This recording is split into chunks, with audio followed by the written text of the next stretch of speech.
the Navigator Well, of the ship. sort of. Continue. Sorry. I was trying to figure out how to get into that. Well, you're in it now. Yep.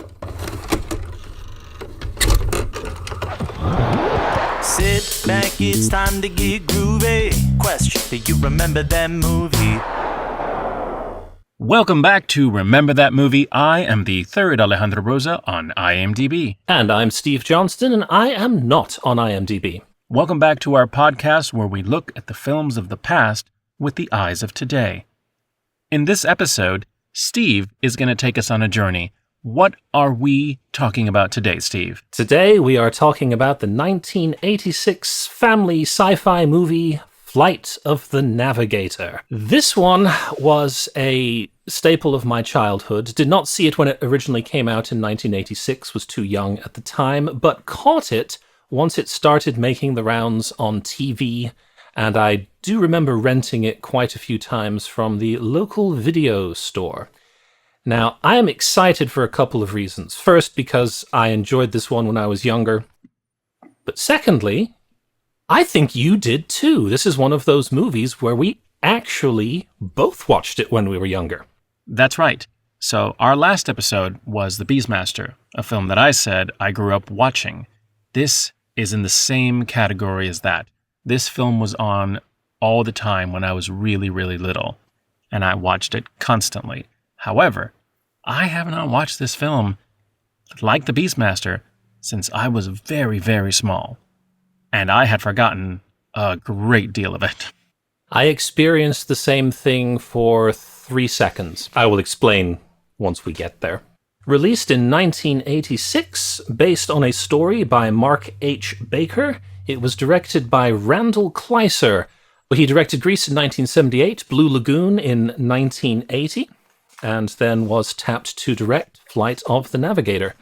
The film, although you can find it on Disney Plus, and it bears the, brought to you by Disney, was not produced by Disney originally. It was produced by PSO, Producer Sales Organization, in conjunction with Viking Film. So PSO was a company that started in the 70s, and its main thing was distributing films to foreign markets that were independently made in the US. That was their thing. Then in 1984, they decided, no, we actually want to get into the production side of it. We want to make things ourselves. And this happened to be one of the films that they had a hand in actually making. They put up, I think it's estimated, about 2/3 of the budget, the remaining third coming from Viking Film, a Norwegian production company.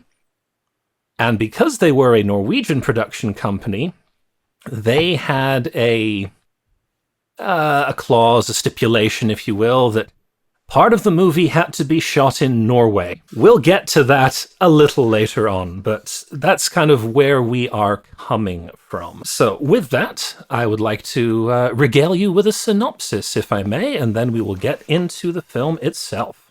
All right, the movie in a nutshell. July 4th, 1978, 12-year-old David Freeman is sent to bring his 8-year-old brother home when he falls into a ravine in a forest.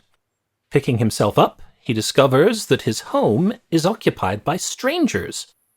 Confused, it's revealed that it is now 1986. What was an instant for him has been 8 years for the rest of the world. His family is approached by NASA scientist Dr. Faraday, who offers to help them find answers to what has happened. Dr. Faraday is not being entirely truthful, however, as he believes there is a connection between David and a crashed UFO they have at their research facility. And it turns out he's right. The spaceship is the one that abducted David 8 years prior, and now needs his help to return home. Joining forces, David and the ship escape the NASA facility, try to reunite David with his family, but realizing that NASA will never leave him alone, David asks the spaceship to return him to 1978, despite the inherent danger in doing so. Well done. Thank you. So, Steve, Sir. who is in this movie?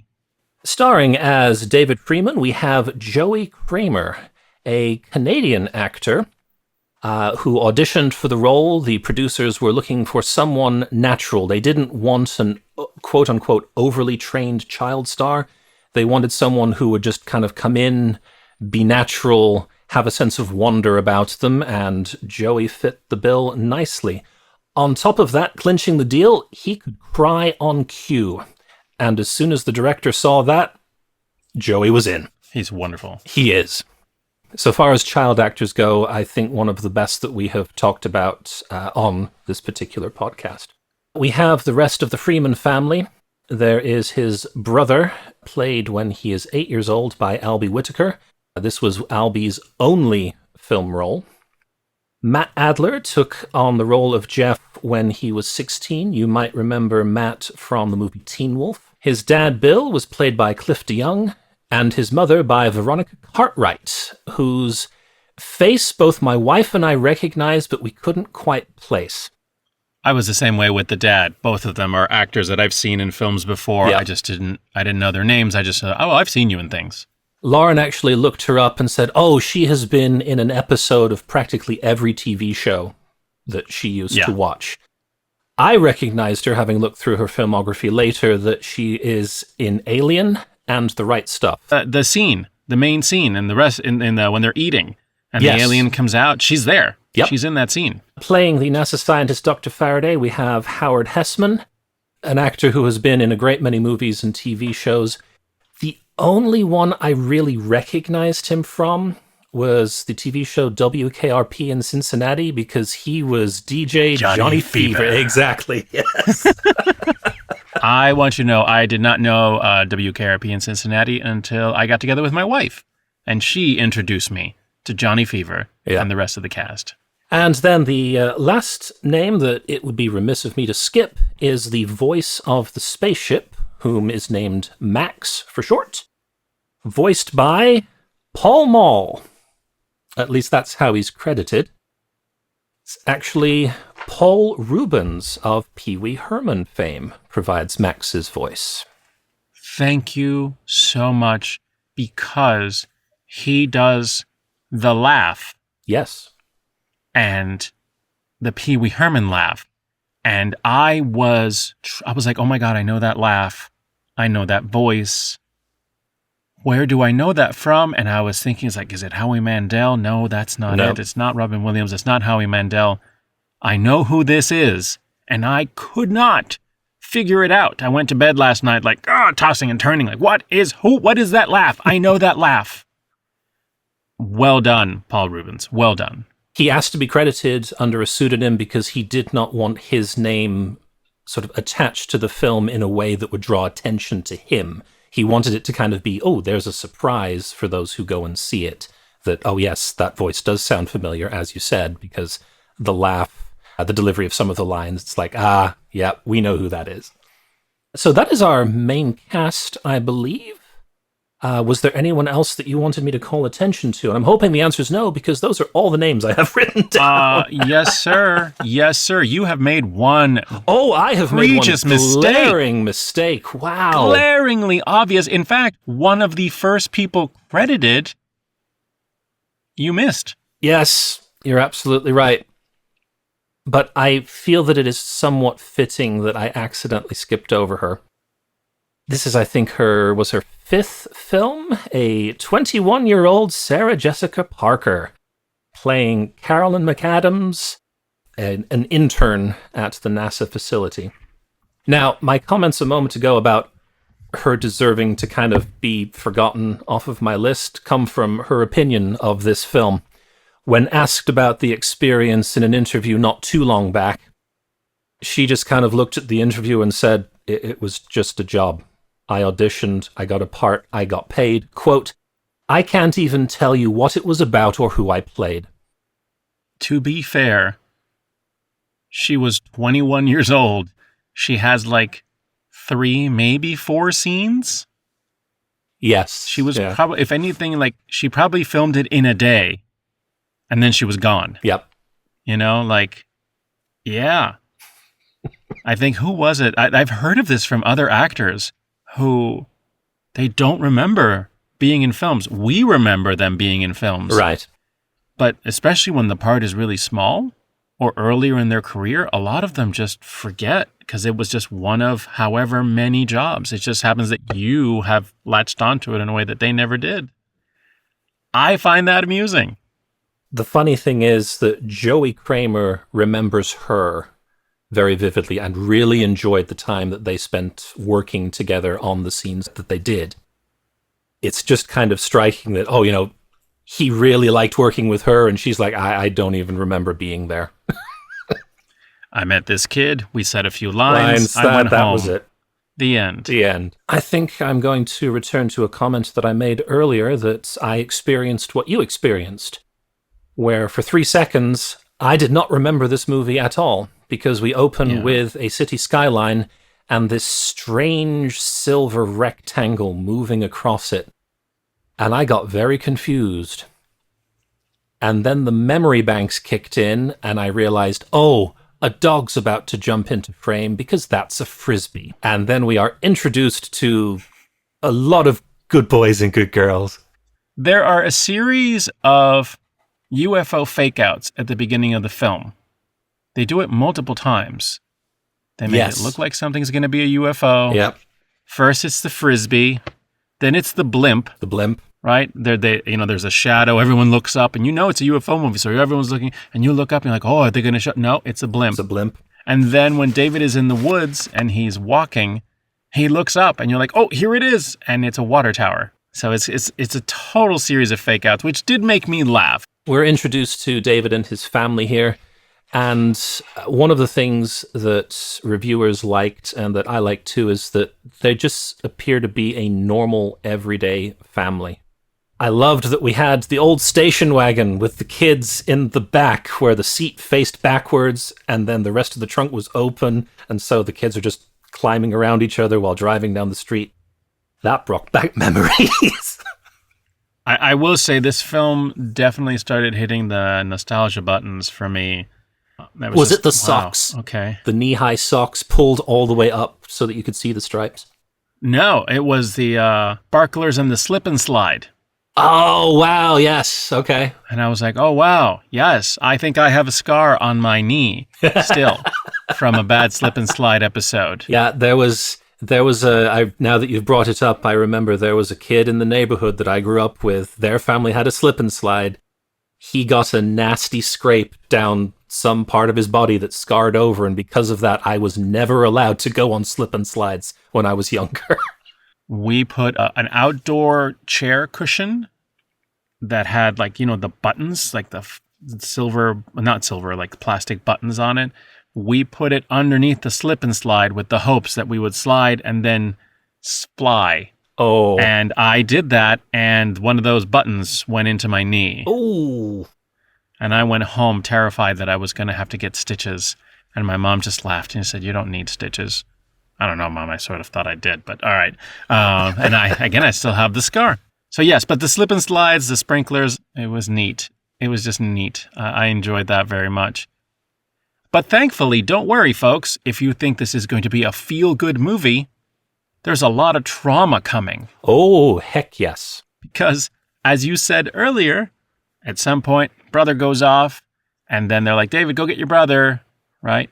And he's like, it's just half a mile. He's 8, right? Which is funny because that's totally normal. Yeah, in 1978, even early 1980s, that was perfectly acceptable. We'll send the 12-year-old on his own through the dark forest to collect his 8-year-old brother from the neighbors. He has the fall.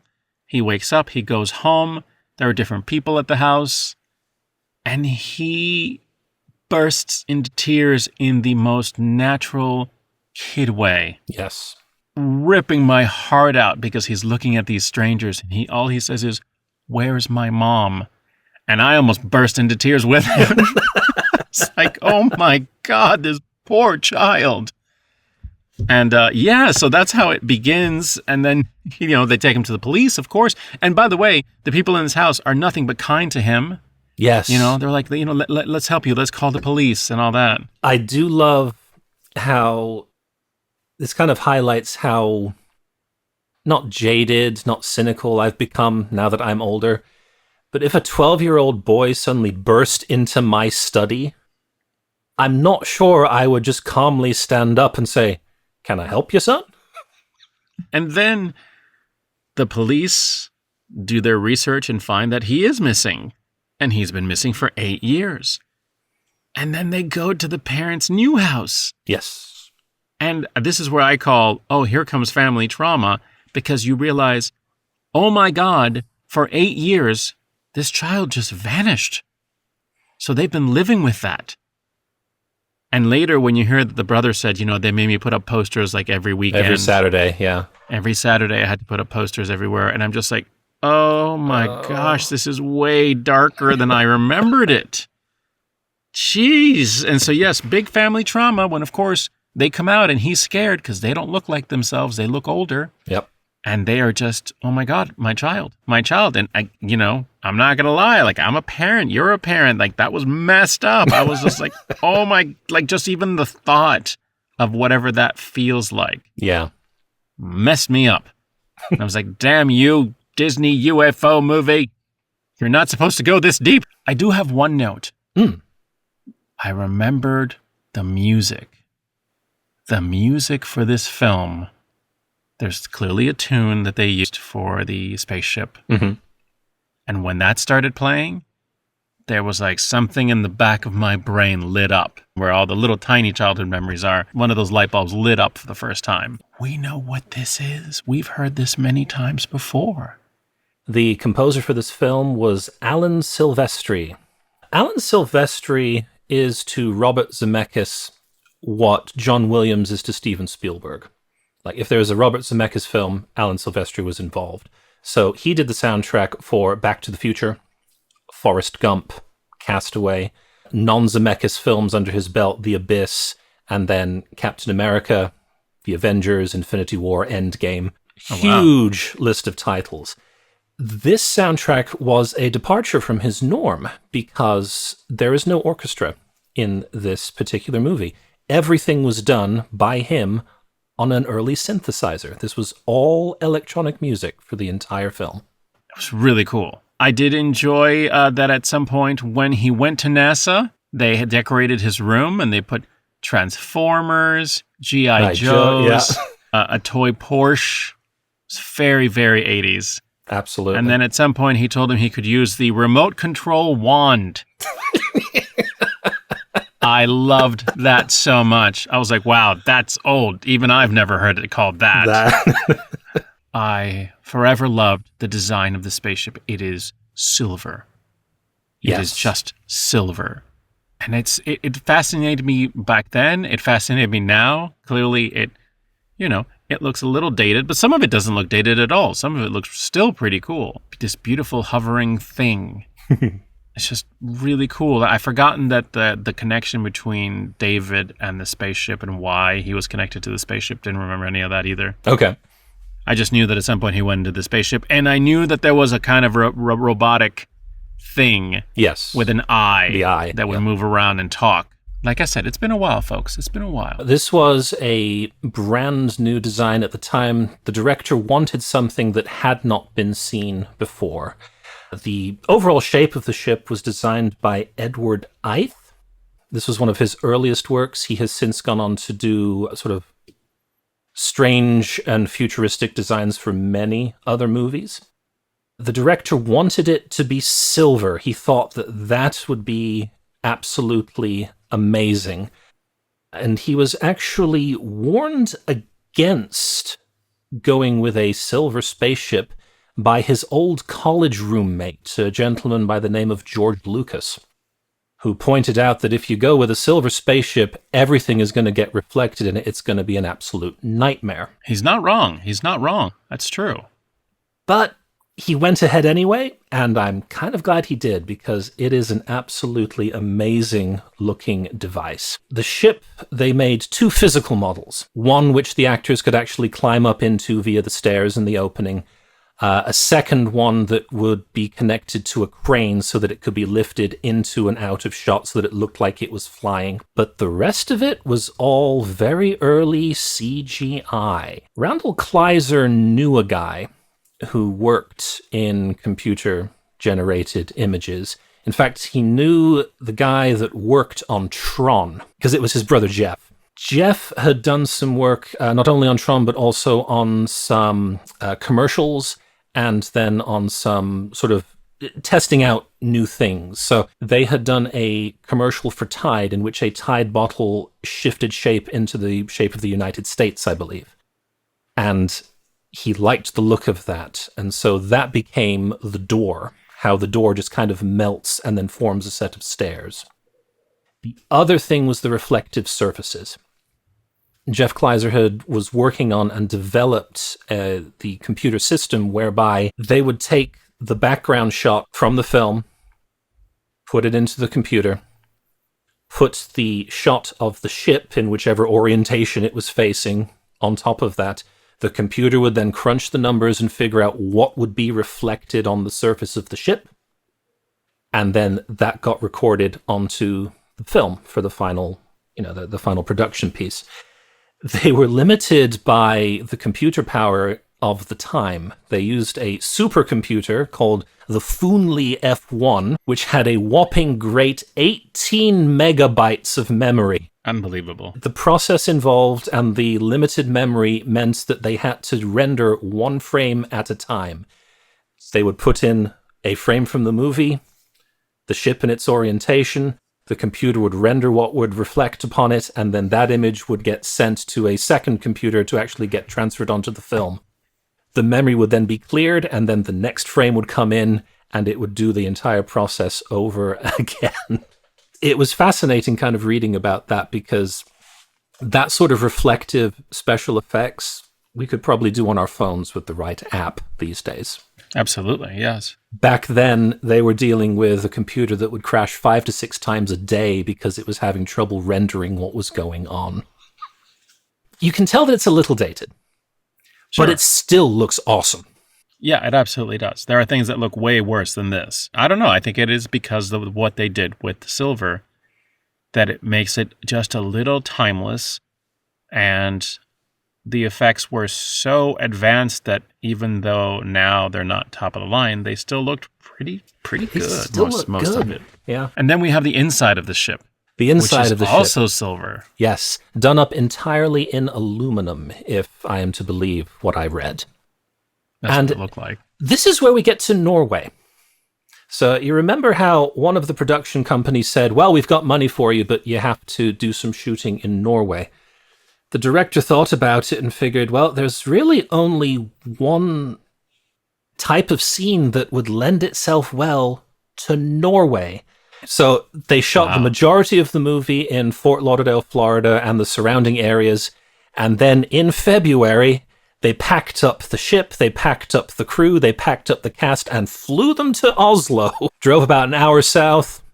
If what I have read is correct, they set up shop in a biscuit factory warehouse and shot the interior scenes for the spaceship. Very futuristic looking. I liked it. And then we have Max. Max, who, as you describe, is kind of this metallic eye on a arm that can run around the interior of the ship. And speaks and knows however many languages, etc. Yep. When he first starts speaking, he is very sort of low and almost monotonous, very computer-like, I suppose. When we were younger, once we had watched this movie, we would run around for the next couple of days yelling, "Compliance!" Which is something that the character of Max does. A lot. Because he has assigned David to be the navigator of the ship. Sort of. Continue. Sorry. I was trying to figure out how to get into that. Well, you're in it now. Yep. Percy said I was wrong, and now he's going to correct it. No, I didn't say you were wrong. It's just not quite that straightforward. So Max, the spaceship, was the one who abducted David. As one of the tests that they did on David, they filled his brain to capacity, playing on the old trope that, humans only use 10% of their brain. So they filled his head with, star charts and navigational information.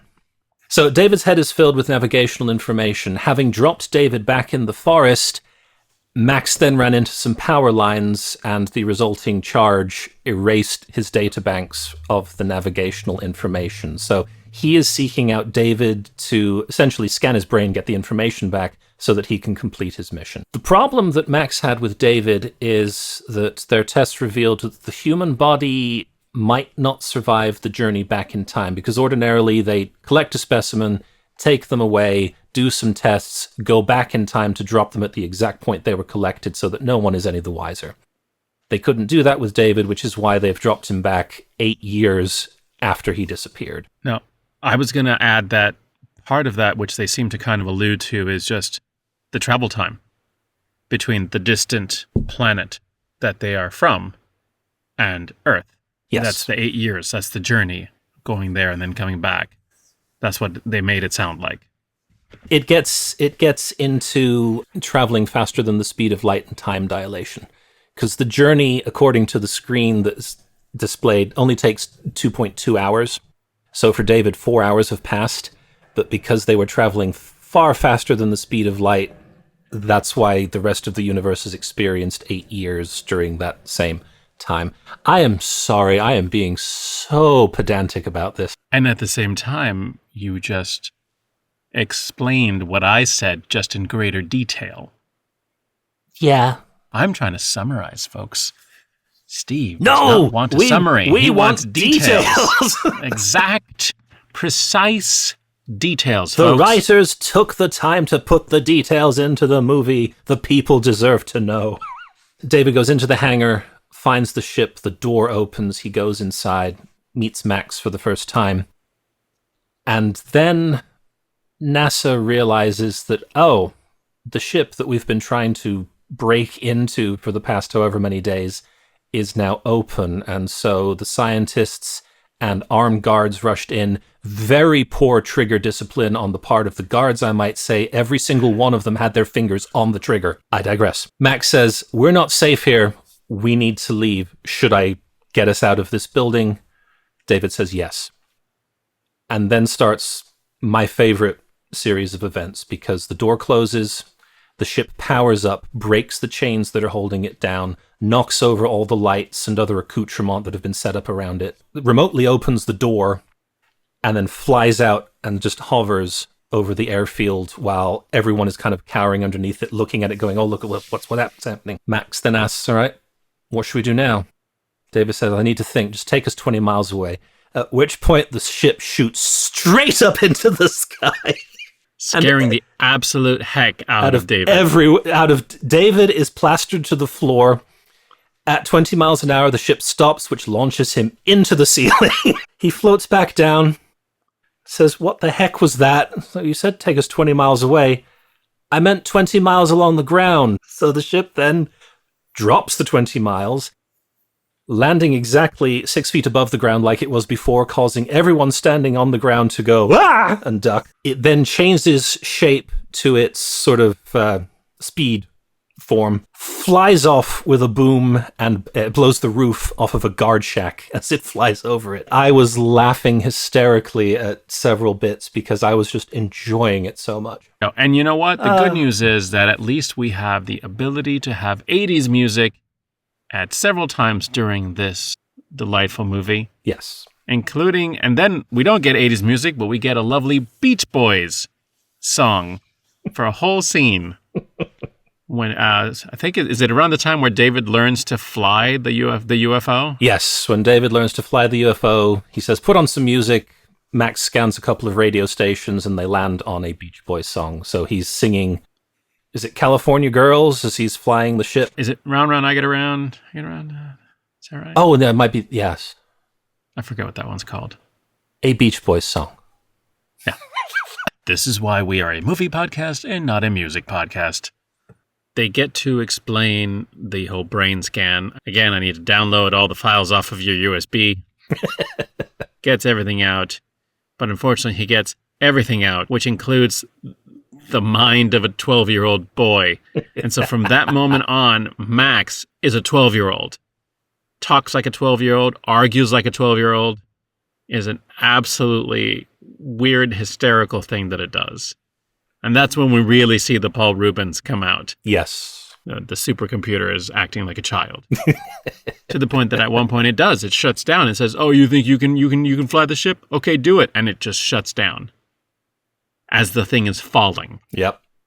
And then David is desperately trying to figure out what button he's supposed to press to make it stop falling. He's pushing every silver button on this silver background ship that he can find.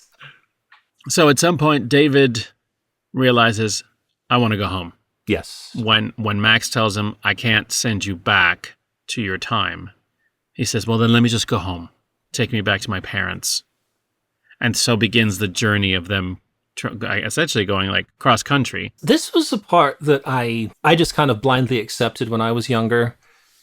Now I'm raising an eyebrow over it because from what we have seen, they stay in the vicinity of Florida up to and including the brain scan because Max drops them into the ocean. I'm not sure if it was East Coast or West Coast, but very nice coral reef they kind of sit on. They do the brain scan and then they take off again. And then somehow they end up over Tokyo. Didn't quite follow that. I kind of think it was supposed to be that David was flying and therefore they got lost, but I'm not entirely sure. Say they make their way back from Tokyo across the Pacific, across the United States, stopping briefly at Al's gator farm. Yeah, I think that's probably where the script falls apart a little bit because we've already pointed out that the spaceship can go insanely fast. Mm-hmm. It can travel from one point of the globe to the other in a heartbeat. But it takes us half a movie to go from one side of the country to the other. Yes. And so I was like, okay, that doesn't make any sense, but fine. And yes, they stop at Big Al's Gator Farm, which did provide a hilarious moment because it's a gas station as well as everything else, and the spaceship just pulls into the gas station like nothing. I'm sorry, I thought you were going to talk about the bit that happened in between that because the spaceship comes down into frame, the door morphs into the stairs, and the last stair forms just hitting the pressure line that rings the bell for the attendant at the gas station. That's true. Sorry, I love that bit. Yeah, and then he just walks up to Al and asks for change so that he can make a call because we are in payphone land, and that's how we made calls. That is how we did it. And he turns around and stares at the spaceship, says nothing, is just in complete awe, reaches into his pocket, gives David some coins to make a call, and then just stands there for the rest of the scene. At one point, a family shows up, and they're talking, and they're trying to talk to him, and he's just staring. He goes, I don't know about your Native American stuff here, but your spaceship looks really cool. And again, Big Al says nothing. He is still staring at this thing. And the kids almost get into the ship, and Dad's like, no, don't do that. Come on, we gotta go. When the spaceship finally departs, Big Al speaks for the very first time, turns to the dad, and says, he just said he wanted to phone home. That was great. David and Max are trying to figure out where his parents' house is. They can't identify it. And David eventually calls and talks to his brother and says, I need your help. You need to give me a signal that we can see. And that's when Jeff remembers the fireworks box in David's stuff, which we see at the beginning of the movie. Chekhov's fireworks. Yep. Uh-huh. Very good. If you listen to our last episode, you'll know that I learned a thing. And so he climbs up to the roof of the house and sets off fireworks so that David and Max can see where they are. And that felt very 1980s to me. NASA figures out he's going home. He realizes, I can't. They're going to take me away. And he's right? And we, the audience, are like, yeah, David, you can't get out of that ship, man. They're going to take you away and put you in a locked room again. And then we have what I refer to as family trauma part 2. Mm-hmm. Because they're desperate for their child. They only allowed him to go to NASA for a couple of days, and then they wanted him back. So they're just desperate to have their kid back, which they haven't had in 8 years. These poor parents, I'm sorry, my heart was breaking during this scene. Because he's standing there, there's NASA people everywhere. Everyone's trying to tell everybody to get back, right? While the mom and dad are just desperately trying to get to David. Mm-hmm. And David just looks at them and goes, I'm sorry. I don't belong here now. I love you. And then he leaves. And I was like broken inside. Oh. Like something shattered in my heart. Oh. And I was like, what? No. Oh my God, these poor people. But the good news is, folks, we do go back in time. And then David wakes up and it's the past again. And no time has passed. And the parents are not traumatized and his little brother is not traumatized. And David's fine. He runs up to them and declares his love for each and every one of them. Jeff asks, "Are you mad at me?" And he's like, "No, I love you too." To which the mom and the dad just kind of look at each other like, "Wait, what? What? Okay." It was very surreal to me to watch this film. It was really cool to not just see the nostalgia, but feel the nostalgia. Because it kept making me remember being a kid, a little tiny kid. I mean, David was my age or younger when I watched this. On this podcast, we review movies, right? We talk about the films from different times, and we try to make allowances when we can, but we also, are critical. But there is something to be said about some of these movies and the way that it hits that nostalgia button. And this one did it for me so much because, again, it just reminded me of what being a little kid was like. I liked movies like this where the protagonist was, quote unquote, my age at the time that I first saw them, because there was an extra layer of imagination that kind of got triggered when that would be the case. Because there was this sense of, oh, this could happen to me. That could be me. That sort of feeling that, I could go on these grand adventures. This movie was not only a joy to watch, I enjoyed it thoroughly now that I'm older, but also triggered that nostalgia switch where it's like, oh, do you remember how much you loved this when you were younger and how it made you feel then? It was good. At the end of the movie, I have to say there was one thing that bugged me, one thing that I wish they had done slightly differently, one little addition that I wish they had made. And that's Chekhov's crush. At the beginning of the film, it is established that David has a crush on one of the girls in the neighborhood. She drives by on her bike. He looks at her kind of wistfully. He then spies on her from his room using a telescope. Dad walks in, says, "Well, have you talked to her? Have you said anything to her?" And David's like, "No." A very similar conversation is had in 1986 with Carolyn, who says, "Have you said anything to her?" And he kind of goes, "No." Part of me wishes that as part of the ending wrap-up, he had at least said hi to the girl and had the girl say hi back and smile. Just like, oh, I've got some more confidence having been through this really amazing adventure, and therefore I'm going to act on my feelings. But that's really my only complaint. You know what? I bet that was cut. Because you're right. They do set that up. They do bring it up twice. Yep.